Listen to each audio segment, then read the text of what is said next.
بسم الله الرحمن الرحيم الحمد لله رب العالمين والعاقبة للمتقين والصلاة والسلام على أشرف الأنبياء والمرسلين محمد بن عبد الله الأمين وعلى آله وأصحابه الطيبين الطاهرين أما بعد عن سعيد بن عبد العزيز عن ربيعة بن يزيد عن أبي إدريس الخولاني عن أبي ذر جندب بن جنادة رضي الله تعالى عنه عن النبي صلى الله عليه وسلم فيما يرويه عن الله تبارك وتعالى أنه قال يا عبادي إني حرمت الظلم على نفسي وجعلته بينكم محرما فلا تظلموا. یہ ایک لمبی روایت ہے اور اس باب اور اس ٹاپک باب المجاہدہ کے آخری روایت ہے، اور یہ اس حدیث کو حدیث قدسی کہتے ہیں. حدیث قدسی کو حدیث الہیہ بھی کہتے ہیں. حدیث قدسی کس کو کہتے ہیں؟ کہ اللہ ارشاد فرماتے ہیں، اللہ تبارک و تعالیٰ فرماتے ہیں. قرآن بھی ہے وہ بھی اللہ ارشاد فرماتے ہیں، اور حدیث قدسی وہ بھی اللہ ارشاد فرماتے ہیں. قرآن میں جو ہوتا ہے اس کی ہم تلاوت کرتے ہیں، اور یہ حدیث قدسی اس کو نبی اکرم صلی اللہ علیہ وسلم نے اپنے الفاظ میں اس کو بیان کیا. تو اس حدیث کو حدیث قدسی کہتے ہیں. تو اس کے اندر میں اللہ تبارک و تعالیٰ کیا ارشاد فرماتے ہیں، لمبی روایت ہے، میں اس کا ترجمہ کر دیتا ہوں. اس روایت کو نقل کرنے والے حضرت ابو ذر غفاری رضی اللہ تعالیٰ عنہ ہیں، اور ابو ذر غفاری فرماتے ہیں کہ اللہ کے حبیب علیہ السلام نے ارشاد فرمایا کہ اللہ فرماتا ہے، کیا فرماتا ہے؟ یا عبادی انی حرمت الظلم علی نفسی وجعلته بینکم محرما فلا تظلموا. فرماتے ہیں اللہ، اے میرے بندو، میں نے ظلم کو اپنے ذات کے اوپر حرام کر دیا ہے، وجعلته، اور میں نے اس کو تمہارے درمیان بھی حرام قرار دیا، فلا تظلموا، لہذا تم آپس میں ایک دوسرے کے اوپر ظلم نہ کرو. کیا مطلب اس روایت کا؟ کہ ایک دوسرے کے اوپر ظلم نہ کرے، ایک دوسرے کا حق نہ دبائے، ایک دوسرے کا حق دے دے، حق نہ کھائے، کسی کے اوپر حق تلفی نہ کرے. یہ ہے کہ تم ایک دوسرے کے اوپر ظلم نہ کرو. آگے فرماتے ہیں یا عبادی کلکم ضال الا من ہدیتہ فاستہدونی اہدیکم. فرماتے اے میرے بندو، یا اے میرے بندو، تم سب کے سب گمراہ ہو مگر وہ شخص جس کو میں نے ہدایت دی. فاستہدونی، تم مجھ سے ہدایت طلب کرو. اہدیکم، میں تمہیں ہدایت دیتا ہوں، میں تمہیں ہدایت دوں گا.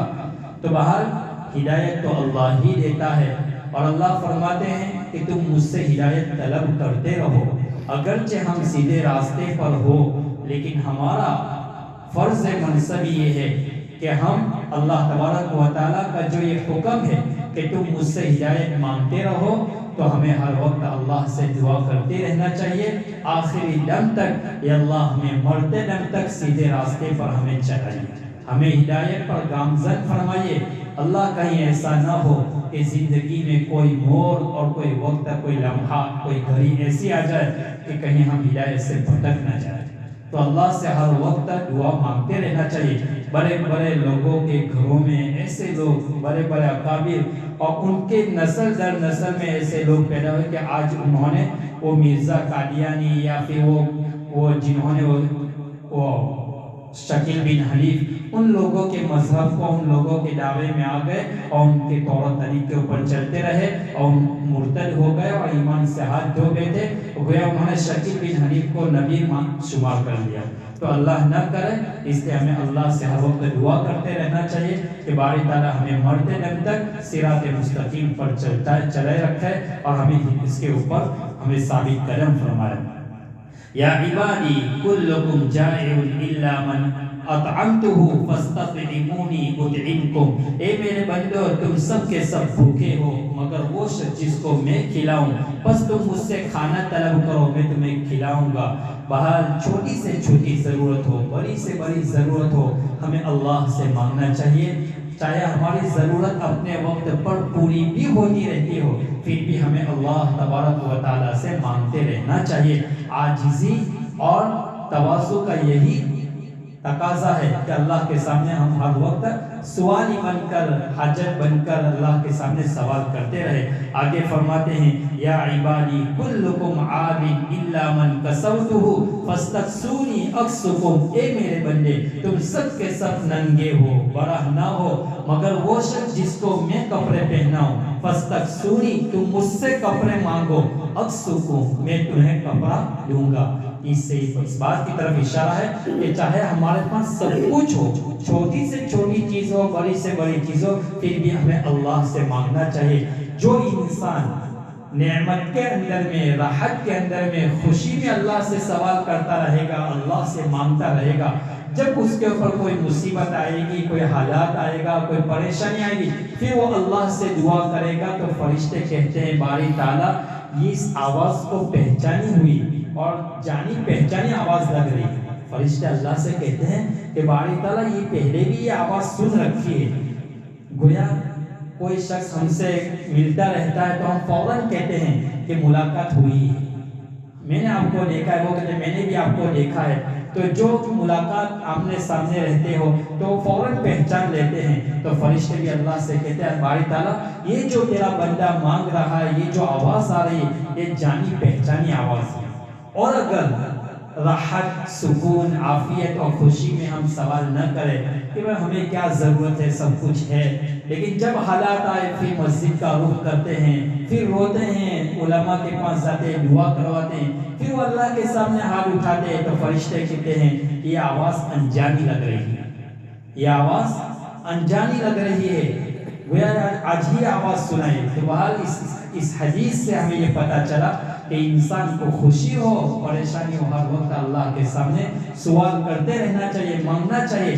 جب انسان خوشیوں میں مانگتا رہے گا، پریشانی آئے گی، اس وقت ہاتھ اٹھائے گا تو فرشتے ہماری سفارش کریں گے، حدیث میں ہے، اور فرشتے کہیں گے باری تعالیٰ اس کی ضرورتوں کو آپ پوری کر دیجیے۔ اس لیے کہ یہ خوشی میں بھی آپ کے سامنے مانگتا تھا، نعمت میں رہتے ہوئے بھی آپ کے سامنے ہاتھ اٹھاتا تھا، آج آپ ان کی ضرورت کو پوری کر دیجیے۔ تو ہمیں ہر وقت اللہ کے سامنے عاجزی کا اظہار کرتے ہوئے اللہ سے مانگتے رہنا چاہیے۔ آگے فرماتے ہیں یا عبادی انکم تخطئون باللیل والنہار، اے میرے بندو تم رات اور دن گناہ کرتے ہو، وَأَنَا أَغْفِرُ الذُّنُوبَ جَمِيعًا، اور میں تمام گناہوں کو بخشنے والا ہوں، فَاسْتَغْفِرُونِي أَغْفِرْ لَكُمْ، بس تم مجھ سے بخشش طلب کرو، میں تمہارے گناہوں کو معاف کر دوں گا۔ انسان بہرحال کوئی انسان یہ دعویٰ نہیں کر سکتا کہ میں گناہوں سے پاک ہوں، میں گناہوں سے معصوم ہوں۔ انبیاء علیہ نبی علیہ السلام گناہوں سے پاک ہے، معصوم ہے، فرشتے اور صحابہ محفوظ ہے۔ ہم نہیں کہہ سکتے کہ ہم دودھ کے دھلے ہوئے ہیں، ہم گناہوں سے، ہمیں ان سے گناہ ہوتے ہی نہیں۔ بہرحال ہر انسان سے خطا اور ہو ہی جاتی ہے، تو اللہ تبارک و تعالیٰ سے مانگنا چاہیے، رونا چاہیے، ندامت کا اظہار کرتے ہوئے معافی مانگنی چاہیے کہ باری تعالیٰ مجھ سے جو خطائیں ہوئی رات میں، دن میں، آپ بخشنے والے ہیں، آپ مجھ سے معاف کر دیجئے۔ اللہ تعالیٰ فرماتے ہیں، حدیث قدسی ہے کہ تمام بنی آدم خطا کار ہے، تمام کے تمام ہے، تو لیکن ایک بندہ جب گناہ کرتا ہے پھر اللہ کے سامنے ہاتھ اٹھاتا ہے، اللہ کو بڑی خوشی ہوتی ہے۔ تو اللہ سے مانگنا چاہیے، اللہ تعالیٰ ہم سب کے گناہوں کو بخش دے۔ آگے فرماتے ہیں یا عبادی انکم لن تبلغوا ضری فتضرونی ولن تبلغوا نفعی فتنفعونی، اے میرے بندو تم سب کے سب مل کر اس مقام کو پہنچ جاؤ کہ تم مجھے کوئی نقصان پہنچا سکو۔ اللہ فرماتے تم سب کے سب مجھے نقصان پہنچاؤ، اور اس حیثیت اور اس مقام تک تم پہنچ جاؤ کہ تم مجھے کوئی فائدہ پہنچانا چاہے۔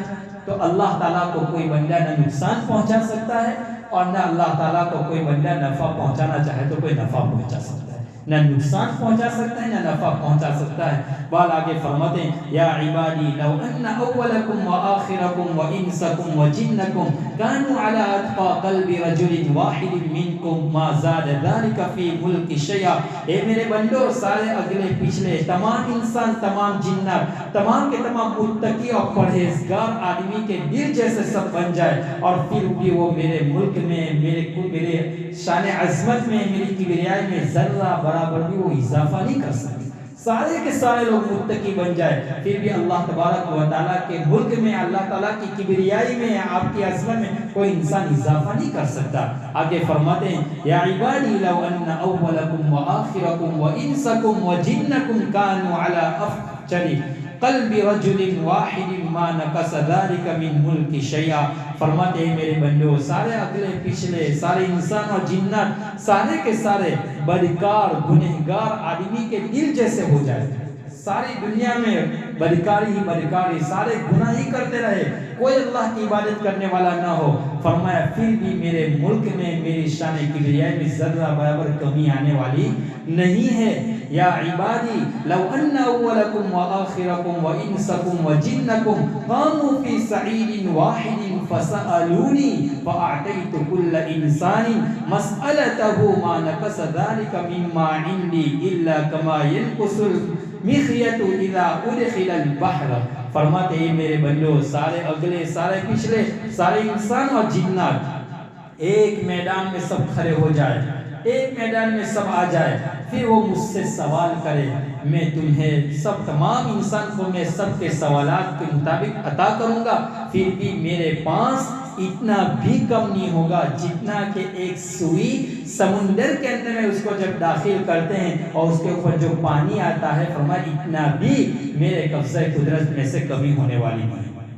علماء فرماتے ہیں کہ سمندر تو ایک فانی چیز ہے، سمندر ایک فانی چیز ہے، وہ ختم ہونے والی ہے، اور سوئی اس کی کیا حیثیت، ہزاروں کروڑوں اربوں اگر سمندر میں سے اتنا پانی بھی اگر سوئی کے اوپر آئے گا پھر بھی وہ پانی کچھ تو کم ہوگا نا. سمندر ایک سوئی آپ ڈال دو اور اس سوئی کے اوپر جو پانی کا ایک قطرہ ہی کیوں نہ آ جائے پھر بھی سمندر کے اندر ایک قطرہ تو کم ہوا ہے.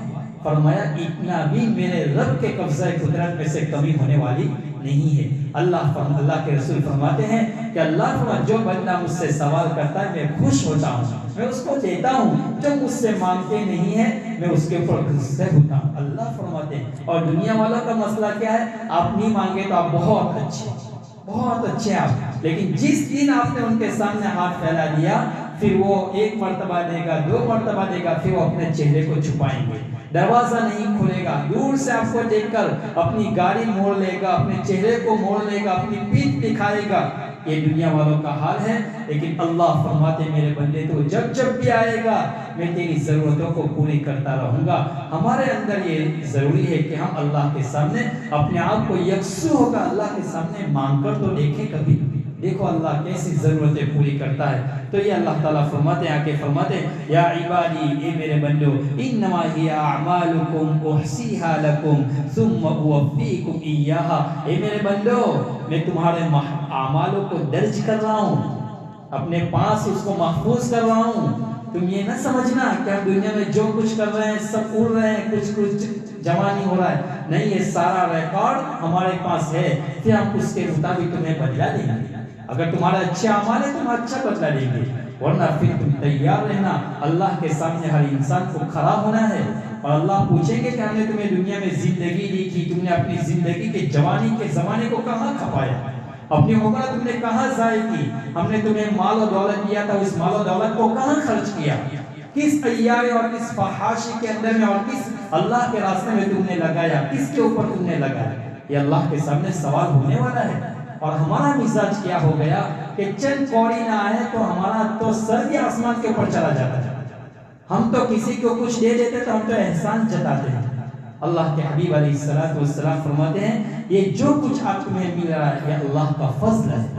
اللہ کا فضل ہے کہ ہمیں جو کچھ مل رہا ہے یہ خدا کا فضل ہے، اس کے اوپر ہمیں شکر ادا کرنا چاہیے. حدیث شریف میں ہے کہ قرب قیامت سے پہلے ایک وقت آئے گا کہ لوگ اپنے پیسے لے کر لوگوں کے پاس دینے جائیں گے تو لوگ کہیں گے کل اگر آتا تو میں لے لیتا، آج مجھے ضرورت نہیں ہے. یہ اللہ تعالی ہمیں ان کی دی ہوئی نعمتوں کو صحیح قدر لانے کی توفیق نصیب فرمائے، صحیح جگہوں میں استعمال کرنے کی توفیق نصیب فرمائے. آگے فرماتے ہیں فمن وجد خیرا فلیحمد اللہ. فرماتے ہیں جو شخص کوئی خیر پائے تو اس کو چاہیے کہ اللہ کی حمد کرے، شکر ادا کرے کہ اللہ تیری طرف سے مجھے توفیق ملی کہ میں نے یہ نیکی کا کام کر لیا، میں نے نیکی کا کام کر لیا، تو اس کے اوپر اللہ کی تعریف کرے. اور فرماتے ہیں وَمَنْ وَجَدَ غَيْرَ ذَلِكَ فَلَا يَلُومَنَّ إِلَّا نَفْسَهُ. اور جو شخص اس کے علاوہ پائے یعنی کوئی گناہ کا کام کرے تو وہ اپنے نفس ہی کو ملامت کرے، کسی اور کو نہیں بلکہ اپنے نفس کو ملامت کرے. فرماتے ہیں آگے قال سعید، اس روایت کو نقل کرنے والے حضرت سعید فرماتے ہیں قال سعید فرماتے ہیں، سعید سے مراد سعید بن عبد العزیز، وہ فرماتے ہیں کہ کان ابو ادریس، کہ ابو ادریس یہ تابعی ہے، اکابر بڑے تابعین کس کو کہتے ہیں؟ جنہوں نے صحابہ کو دیکھا ہو ان کو تابعین کہتے ہیں۔ تو فرماتے ہیں اذا حدث بهذا الحدیث، جب اس حدیث کو بیان کرتے تو فرماتے ہیں وہ دونوں زانوں بیٹھ جاتے تھے۔ جب اس حدیث کو جب بھی وہ بیان کرتے تو دو زانوں اس طرح وہ بیٹھ جاتے تھے۔ فرماتے ہیں کہ اس لیے کہ اس روایت جو یہ حدیث قدسی ہے، اللہ فرماتے تو اس طرح وہ اہتمام اور ادب کے ساتھ اس کو بیان کرتے تھے۔ اللہ تبارک و تعالی ہمیں ان کہی ہوئی باتوں کے اوپر عمل کرنے کی توفیق نصیب فرمائے، اور یہ اللہ تعالیٰ کے جو اپنے بندوں پر جو احسانات ہیں ہمیں اس کی صحیح معنی میں شکر گزاری کرنے کی توفیق نصیب فرمائے۔ بہر میرے بھائیوں، یہ رجب کا مہینہ چل رہا ہے اور رجب کی آج 28 تاریخ ہو چکی ہے، 28 تاریخ ہو چکی ہے، اور رجب کا مہینہ یہ اسلامی مہینوں میں 7واں مہینہ ہے، 7واں مہینہ۔ اس کا ذکر بھی قرآن کریم میں ہے، ان عدت الشہور عند اللہ 12 شہرا فی کتاب اللہ یوم خلق السماوات والارض منها 4 حرم، کہ 4 مہینے حرمت والے ہیں جن میں لڑائی جھگڑا سب حرام ہے۔ کفار مکہ بھی اس کو ان مہینوں میں وہ کوئی گناہ کا کام اور کوئی ظلم، کسی کے پر ڈاکہ ڈکیٹی لوٹ کھسوٹ کچھ بھی نہیں کرتے تھے، اور لڑائی سے اپنے آپ کو دور رکھتے تھے۔ اور آپ علیہ الصلوۃ والسلام سے پہلے جو قوم گزری، جو انبیاء گزرے، وہاں بھی اس کا اہتمام تھا کہ ان 4 مہینے رجب کا مہینہ، ذی القعدہ، ذی الحجہ، محرم، ذی القعدہ، ذی الحجہ، محرم اور رجب، ان 4 مہینوں میں وہ اپنے آپ کو گناہ کرنے سے، لوٹ کھسوٹ سے، کسی کے اوپر ظلم کرنے سے، زبان سے کوئی برا لفظ نکالنے سے اپنے آپ کو بچاتے تھے۔ ہمیں بھی اس کا اہتمام کرنا چاہیے۔ انسان ساری زندگی گناہ کرتا ہے 12 مہینے، لیکن ان مہینوں میں انسان کو گناہوں سے عام طور پر بچنے کا اہتمام کرنا چاہیے۔ ایک آدمی مسجد کے باہر گناہ کرے اور ایک آدمی مسجد میں گناہ کرے، یہ اور زیادہ بڑھ جائے گا۔ ایک اور آئے مہینوں میں، آئے دن میں گناہ کرے اور ان مہینوں میں گناہ کرے تو یہ سنگین گناہ ہے۔ بہرحال اللہ تعالیٰ ہمیں اس کی قدر کرنے کی توفیق نصیب فرمائے۔ ان مہینہ رمضان کا آنے سے ایک مہینہ باقی رہ گیا ہے۔ اللہ تعالیٰ اللہ کے حبیب علیہ الصلوۃ والسلام کے یہ معمول صحابہ نقل فرماتے ہیں کہ جب رجب کا چاند نظر آتے تو آپ علیہ الصلوۃ والسلام کا یہ معمول تھا کہ آپ کثرت کے ساتھ اس دعا کو پڑھتے، اللہم بارک لنا فی رجب و شعبان وبلغنا رمضان۔ اے اللہ ہمارے لیے رجب اور شعبان میں برکتیں عطا فرماؤ اور ہمیں رمضان تک پہنچا دیجئے ہماری عمر۔ تو اس سے پتہ چلا کہ انسان اللہ سے اپنی عمر کی زیادتی کی دعا کر سکتا ہے۔ انسان اللہ تعالیٰ سے اپنے عمر کی زیادتی کی دعا کر سکتا ہے اس شرط پر کہ وہ اللہ تعالیٰ کے اور آئندہ زندگی اعمال صالحہ میں گزارے۔ اے اللہ ہماری کشتی کو بھی رمضان تک پہنچا دیجئے اور رمضان کی برکتوں سے ہمیں محروم نہ فرما۔ ہم سب کو اس دعا کا اہتمام کرنا چاہیے اور فتنے فساد سے اپنے آپ کو دور